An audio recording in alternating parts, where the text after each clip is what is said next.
ওয়ালাইকুম ওয়ালাইকুম সালাম। সবাই কেমন আছেন?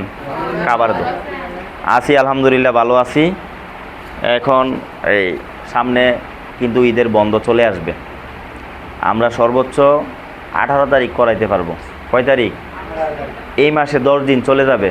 এই মাসে 10 দিন চলে গেলে আর থাকবে কয় দিন? 19 দিন। 29 রোজা ধরতে হবে। আমরা 30 ধরতে পারবো না। ধরতে পারবো? কথা বলো না। ধরতে পারবো? এই তোমরা এদিকে দাঁড়াও আরো। ধরতে পারবো? কালকে কি হবে কেউ বলতে পারে? বলতে পারে কি না? কালকে কি হবে কেউ বলতে পারে না। সেই জন্য আমরা 29 রোজা হিসাব করে ওইভাবে শিডিউল করব। আমরা 29 তারিখে 18 তারিখে লাঞ্চের মধ্যে কাজ গুছাইয়া ছুটি দিয়ে দিব। প্রয়োজনে আমরা 3 ঘন্টা ওটির থেকে মাইনাস করে লাইমো, তাও কি আগে ছুটি দিব। এখন থেকে সবাই প্রিপারেশন নিয়ে দায়িত্ব নিয়ে কাজ করতে হবে। হয়তো বেতন নিয়ে প্রবলেম থাকতেই পারে, সেটা কোনো বিষয় না। এখন ধরো মশার দুঃখে ময়ূরপুরা দিয়ে লাভ আছে? কথা বলো না, লাভ আছে? আমরা অনেক দিন সহ্য করতে পারছি, দেখা গেছে কি 2-1 দিনের জন্য আমাদের কোনো প্রবলেম নাই। ওইটাও কি আল্লাহর দিকে তাকাইয়া আমরা সহ্য করতে হবে। এখন মেন কথা হলো কথার নাম রবিশ, কথার নাম খবিশ, ঠিক না? আমরা শুধু তোমরা না, আমরাও কিন্তু প্ল্যান ছিল আমি এত তারিখে এটা পামো, পাইলে আমাদের একটা খরচ আছে, প্রত্যেকটা মানুষের একটা খরচ আছে না? টাকা ছাড়া সবাই অচল। টাকা ছাড়া সবাই অচল। টাকা মানুষের কাছে না থাকলে মানুষ চলতে পারে না। খাইতে টাকা, চলতে টাকা, পোশাকে টাকা, মানুষের সাথে ঘুরতে গেলে টাকা, বা কারো বাসায় বেড়াইতে গেলে টাকা, বা কেউ বিপদে পড়ছে তার ধার দিতে গেলে টাকা, মানুষকে সাহায্য করলো টাকা। টাকা ছাড়া কোনো উপায় নেই। আছে? টাকা ছাড়া কোনো কিছুই চলে না, কিনা যায় না, লেনদেন হয় না। হয় কি না?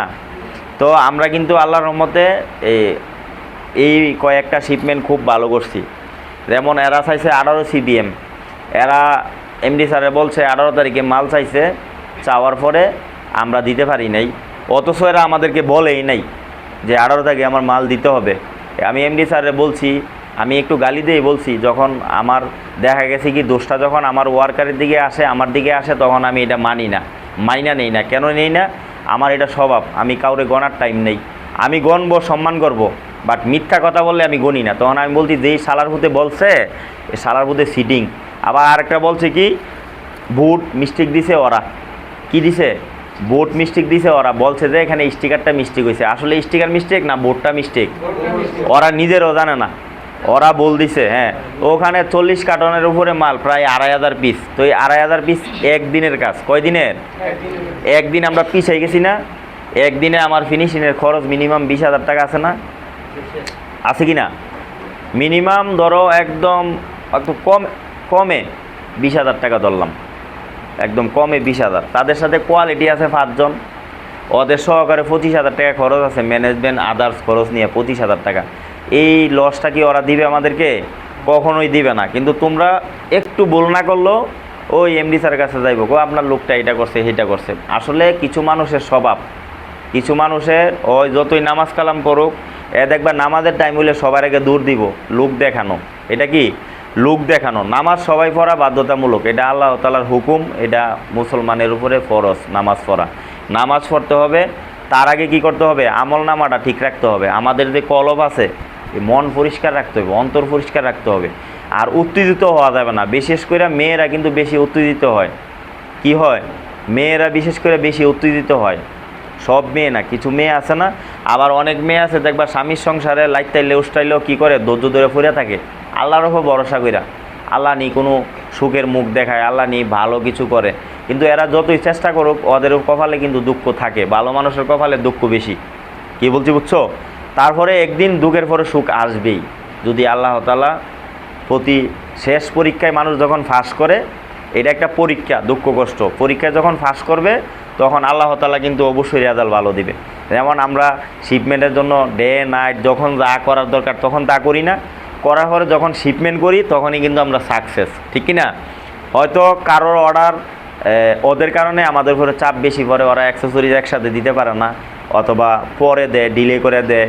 দেওয়ার পরে তখন আমরা কাজটা আমাদের উপরে দ্বিগুণ হয়ে যায়, বেশি চাপ হয়ে যায়। তখন আমরা চলে বলে কৌশলে চেষ্টা করে মালটা শিপমেন্ট করি। শিপমেন্ট না করে তোর পারি? আমাদের মতো কষ্ট কেউ করে? গার্মেন্টস ডিপার্টমেন্টে যারা কাজ করে তাদের মতো কষ্ট কেউ করে? তারা সকালবেলা আসে, অনেক রাত্রের সময় যায়। প্রত্যেকটা সেকেন্ডের ওদের কর্মের যে কষ্টের কামাইগুলা, এগুলো সবগুলা হালাল টাকা, প্রত্যেকটা সেকেন্ডেই হালাল। যারা গার্মেন্টসে জব করে টপ টু বটম থেকে ধরে প্রত্যেকটা সেকেন্ড হারাম। এই যে ধরো তোমাদের ইনচার্জ বস আছে এই নজরুল, হয়তো তোমরা মনে করতেছো যে হ্যাঁ এদিকে দাঁড়ায় ওইদিকে দাঁড়াইছে, ওর প্যারা বেশি, ওর কি প্যারা বেশি, ওরে আমরা প্রেশার দিই, উপরে নিয়ে ধমকাই, শাউডিং করি, কোয়ালিটি ইনচার্জ ওরে উপরে নিয়ে ধমকাই, শাউডিং করি, রাখবো না, বের করে দিব, বা এটা সেটা, বা অমুকের বলি না। এটা কাজের জন্য বলতেই হবে, এটা একটা আমাদের কাজ। দেখা গেছে কি কাজের প্রেশার না দিলে হবে না। তুমি গরু হাল চাষ করতে যদি নাঙল একটা দিয়ে ছেড়ে দাও, ধরে রাখো, তাহলে হাল চাষ হবে না। ওটার পিছনে কি করতে হবে, একটা হাল্লা ফাজন ছিল, একটা স্ক্রু অথবা একটা লোহা গাতা থাকে, গুতাইতে হয় ফোনদের মধ্যে, গুতাইলে কি হয়, গরু দৌড়ায়, তাড়াতাড়ি হাল চাষ করা যায়, নাইলে কিন্তু করা যায় না। তবে মানুষ তো আর গরুর মতো না, মানুষ সবার ঊর্ধ্বে সেরা জীব, মানে মানুষ হয়েছে সবচেয়ে সেরা।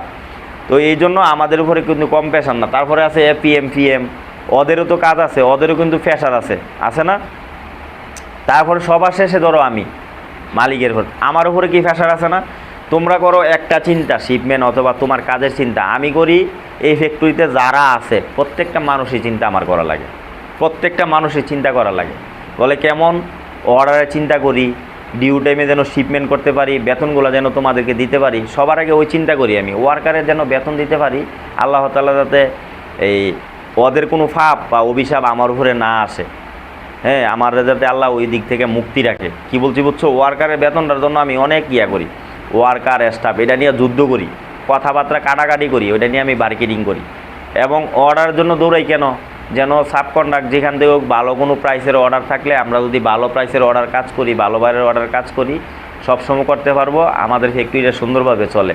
তারপরে বায়ারদের সাথে কথা বলা লাগে, বায়ারদেরকে ম্যানেজ করা লাগে, স্যাম্পলগুলো বানানোর সময় ফলো করা লাগে ঠিকঠাক আছে কি না, তারপরে স্যাম্পল বানানোর পরে কোয়ালিটি ঠিক আছে কি না, তোমরা কাজ করো যেগুলা লাইনে যেগুলা কাজ করে এগুলা কোয়ালিটিগুলো অ্যাপ্রুভ দেওয়া, কোয়ালিটি ঠিকঠাক আছে কি না, সব কিছু চিন্তা করা লাগে।